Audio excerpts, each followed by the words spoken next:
Praise the lord. మన ప్రభువును రక్షకుడునైనటువంటి యేసుక్రీస్తు నామమున మీకు శుభాలు తెలియజేస్తూ ఉన్నాం. ఈరోజు దేవుని యొక్క వాక్యము ఇర్మియా గ్రంథము 39వ అధ్యాయము 18వ వచనం. నీవు నన్ను నమ్ముకుంటేవి గనుక నేను నిన్ను తప్పించేదను.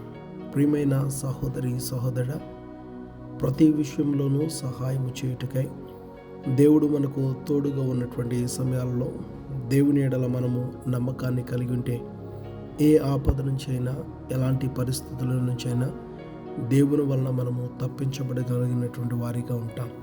ఈ యొక్క వాక్య భాగంలో ప్రభు అదే మనకు తెలియజేస్తూ ఉన్నాడు.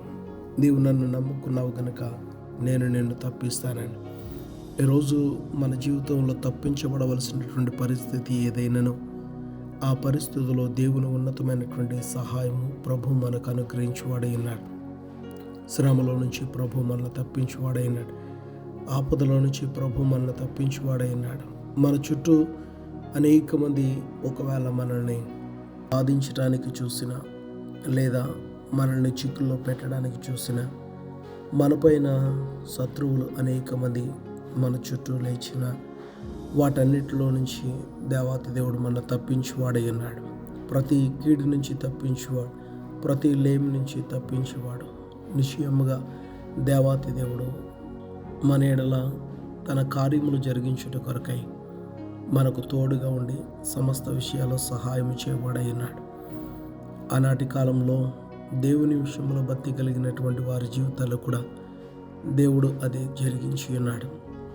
దానియేలును సింహాల బోనులోంచి తప్పించినటువంటి దేవుడు, షద్రక్ మేషక్ అబేద్నెగోలను అగ్నిగుండముల నుంచి తప్పించిన దేవుడు ఈరోజు మనకి ఈ యొక్క మాటను మన జీవితంలో నెరవేర్చువాడై ఉన్నాడు. తన యొక్క ఉన్నతమైనటువంటి సహాయము ప్రభు అనుగ్రహించువాడై ఉన్నాడు.